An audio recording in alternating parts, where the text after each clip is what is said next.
안녕하세요, 배성훈입니다. 제가 오늘은 인스타그램 저품질 때문에 고민하고 계신 원장님들, 그리고 지금 인스타그램을 앞으로 망치게 될 수 있는 가능성을 가지고 계신 원장님들, 지금 어떤 방식으로 운영을 잘못하게 되면 그런 문제가 생기는지에 대해서 꼭 짚고 넘어가야 될 것 같아서 이제 영상을 찍습니다. 지금 인스타그램이나 블로그나 이런 것들로 홍보를 하고 계시는 원장님들이 계시다면 꼭 이 영상을 끝까지 다 시청을 하시고 그런 문제가 생기지 않도록 좀 주의를 하셨으면 좋겠고요. 그리고 제가 영업을 하는 데 있어서 가장 저의 메인 구역인 해운대에 지금 나와 있거든요. 어떤 영상의 오늘 주제와 상관없이 잠깐 해운대 풍경 한번 보여드렸으면 하는 생각이 들어서 제가 잠시 여기 밖에 가서 영상을 좀 올려드릴 테니까 타 지역에 계신 원장님들은 또 잠시 힐링하실 수 있는 시간이 될 수 있으면 좋겠습니다. 제가 잠깐 영상 보여드릴게요.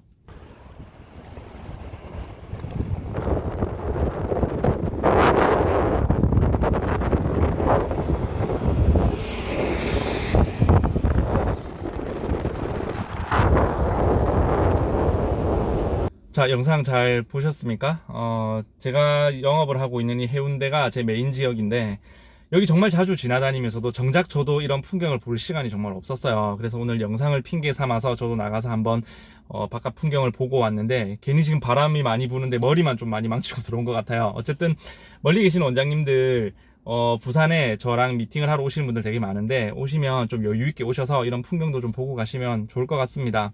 그리고 이제부터 본론에 들어가 보도록 하겠습니다. 최근에 인스타그램 저품지로 오신 분들 정말 많으셨고 저한테 연락 주신 분들 엄청 많았습니다. 또 우리 같은 업자들이 저품질이 오는 경우도 많고 또 여러 업종에 걸쳐서 마케팅을 하시다 보면 인스타그램이 내가 팔로우하고 있거나 누군가가 나를 팔로우하고 있을 때 팔로우가 되어 있지 않은 사람 이외에는 노출이 전혀 되지 않는 현상을 겪으시는 분들이 엄청 많으실 거예요. 그런데 이런 이유가 오는 건 정말 단순합니다.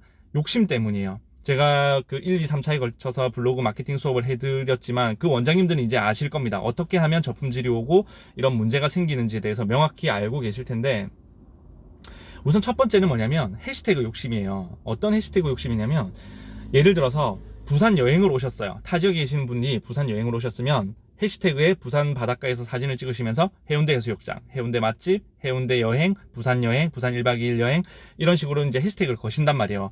그리고 마지막에 꼭 다는 해시태그가 있어요. 자, 예를 들어서 상대 에스테틱이라는 이름을 이제 가지고 운영을 하고 계신다고 치면 상대 에스테틱을 넣고 해운대 피부관리실을 넣으신다든지 뭐 서울 강남 피부관리실 뭐 대전 무슨 피부관리실 그런 것들을 계속해서 넣으시는 거예요. 정작 피드에는 해운대 비치 사진이 올라오면서 해시태그는 피부관리실 상대 에스테틱이 꼭 따라 붙는 거예요. 그러면 해운대에서 유명한 암소갈비집을 갔다 가셨어요. 해운대 암소갈비 샵, 소고기, 해운대 암소갈비, 해운대 소고기집, 해운대 맛집, 마지막엔 또 상대 에스테틱, 해운대 피부관리실, 대전 피부관리실 이런 걸 항상 넣으시다 보니까 그 컴퓨터 로직이 봤을 때 매치가 안 되는 거예요. 분명히 여기는 해운대 비치 사진인데 해시태그는 계속 피부관리실이 올라오고 이 사람이 인스타그램을 시작한 이래로 지금까지 100개의 피드를 올렸다면 100개 모두의 상대 에스테틱과 해운대 피부관리실이 들어가고 있다는 거예요. 이렇게 되면 광고로 인식을 하고 양질의 포스팅이 아니라고 생각하기 때문에 그 컴퓨터 로직 자체가 저품질화 시켜버리는 그런 시스템을 가지고 있어요. 그건 블로그도 마찬가지입니다.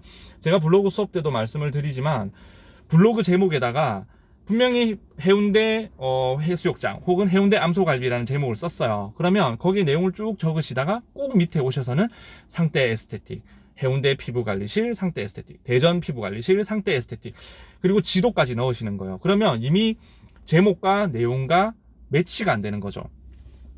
이런 게 계속해서 반복이 되다 보면 문제가 생깁니다. 그런데 이렇게 이제 반론하시는 분이 있거든요. 나는 인스타그램에 피드 한 3, 40개 정도 그렇게 계속 무슨 피부 관리실을 써왔는데 괜찮았는데 노출도 되던데 이게 컴퓨터가 한 번에 어떤 그런 인스타그램이라든지 블로그를 하시는 분들에게 저품질화를 시키진 않습니다. 어떤 유예하는 기간이 있어요. 이게 정도를 넘어서면 그제서야 저품질화 시켜버립니다. 그래서 한 1년 정도 인스타그램을 잘 운영해 왔는데 어느 순간 피드가 노출되지 않아요. 좋아요 수가 떨어지고 있어요. 이렇게 하시는 분들은 대다수가 그렇게 피드를 쓰셨을 겁니다. 지금 내 피드에 들어가서 나는 그렇게 하고 있지 않았는지 한번 보세요. 그런데 대다수 피부 미용 업종뿐만 아니라 모든 업종에 계신 분들이 이런 기본적인 룰을 지키지 않기 때문에 나중에 저품질이 와서 노출이 되지 않는 이런 문제가 생기거든요. 그리고 또 한 가지, 이제 우리 피부관리실에서 예를 들어 내가 하고 있는 어떤 A라는 관리 프로그램이 있어요. 이게 너무 인기가 좋았어요. 그러면 한 2달 전에 올렸던 나의 피드에 가서 그 글을 복사하기 위해서 다시 돌아와서 사진을 올리고 그 글을 복사해서 넣으면서 또 올립니다. 이런 식으로 되어버리면 내가 쓴 글이지만 컨트롤 C, 컨트롤 V 해서 들어온 게 계속 반복되면 그것도 저품질하러 가는 빠른 길이에요. 그래서 내 글도 뺏기지 않는 것, 내 글을 혹시나 복사해 왔더라도 내용을 수정해서 올릴 수 있는 그런 것들이 반복이 되지 않도록 하시는 게 굉장히 중요하고요. 또 저희 같은 제품 회사가 예를 들어서 A라는 클렌저 제품을 납품을 해드리면서 자료를 어딘가 올려드릴 겁니다. 아니면 자료를 뭐 카톡으로 드리거나 할 수 있지만 보통은 밴드 같은데 제품회사 밴드 많이 가입되어 있으시죠. 거기에 사진, 디자인들과 POP물과 내용이 적혀 있을 거예요. 그러면 전국에서 그 밴드를 보고 계신 몇백 명, 몇천 명의 원장님들께서 같은 사진과 같은 내용을 복사해서 인스타그램에 올리기 시작하는 거예요. 전부 유사문서가 되어버립니다. 그렇게 되면 인스타그램이 저품질이 훨씬 더 빨라져요. 그러면 어떻게 해야 되느냐? 제품 회사에 있는 밴드의 사진을 다운을 받아 오셨으면 카톡으로 나에게 보내기를 하시던지 포토샵으로 들어가서 처리를 하시던지 그림판에 넣어서 내용이나 이런 것들을 좀 바꾸셔서 제목을 바꾸신다든지 그게 바로 메타 정보를 변경하는 거거든요. 사진은 고유 정보가 있습니다. 그 정보를 변경을 해서 쓰시고 밴드에서 가져온 글도 그대로 복사해서 쓰시는 게 아니라 쭉 읽으시고 나만의 방식으로 나만의 언어로 이해를 하셔서 새로 작성을 하셔야 돼요. 그렇게 하시지 않으면 결국은 전국에 그 밴드에 가입돼서 같은 내용과 같은 사진을 쓰셨던 모든 원장님들이 유사문서로 다 분류가 돼버립니다. 실제로 그 제품회사 같은 경우도 이런 경우가 많거든요. 우리 같은 제품회사들은 같은 제품을 계속해서 어필을 할 수밖에 없습니다. 그러면 같은 사진을 올리고 같은 내용을 또 복사해서 올리고 계속 이게 반복이 되다 보니까 결국 저품질이 되는 거거든요. 혹시나 제 그 인스타그램, 제가 이제 여기 인스타그램 주소도 남겨드릴게요. 들어오셔서 보시면 저는 같은 해시태그를 많이 쓰지 않아요. 그냥 각기 다 다른 해시태그를 쓰고 있습니다. 그리고 제가 이제 블로그 수업을 해드리지만 제가 구독자 1000만 명이 누적 방문자 1000만 명이 넘는 블로그를 운영을 하고 있단 말이에요. 그런데 제가 이렇게 저품질을 한 번도 겪지 않고 이 블로그를 유지해 올 수 있었던 이유가 저는 항상 제목과 내용을 일치시킵니다. 제가 홍보하고 싶은 어떤 것들이 있더라도 예를 들어 제가 에스테TV 우리 뭐 피부 미용업 상위 1%로 가는 길 에스테TV를 제 블로그에서 홍보를 한다 치면 저는 매번 그걸 올리지 않는다는 거죠. 그냥 한 번만 그 포스팅을 올려두고 나면 나중에 다른 포스팅, 맛집 포스팅은 맛집에 충실하고 여행은 여행 포스팅에 충실을 하다 보면 같이 올라가는 그런 효과를 볼 수가 있어요. 그래서 저는 그렇게 절대 쓰지 않거든요. 원장님들께서도 계속해서 내가 밀고자 하는 상태 에스테틱, 뭐 대전 무슨 동 피부관리실, 강릉 무슨 피부관리실 이거를 밀고 싶어하는 그 마음은 알겠지만 계속해서 쓰시면 안 된다는 거예요. 그래서 제 블로그 수업을 듣고 가신 분들이 이번에 1, 2, 3차에 걸쳐서 전체 구독자에서 한 4%에서 5% 원장님밖에 안 됩니다. 나머지 95%의 원장님들은 아직 제 수업을 들어보지 못하셨기 때문에 제가 어떤 말씀을 드리는지 잘 정확하게 이해를 못하시는 경우가 있을 거예요. 그래서 반드시 다음에 수업이 있으면 꼭 오셔서 마케팅 수업을 들으셨으면 좋겠고요. 그리고 이제 마지막으로 당부를 드리자면 어떤 게 있냐면 자, 블로그나 인스타그램에다가 어떤 내용을 올려요. 그러면 처음에 이게 1페이지에 안 뜰 수 있습니다. 저 뒤에 뜰 수 있거든요.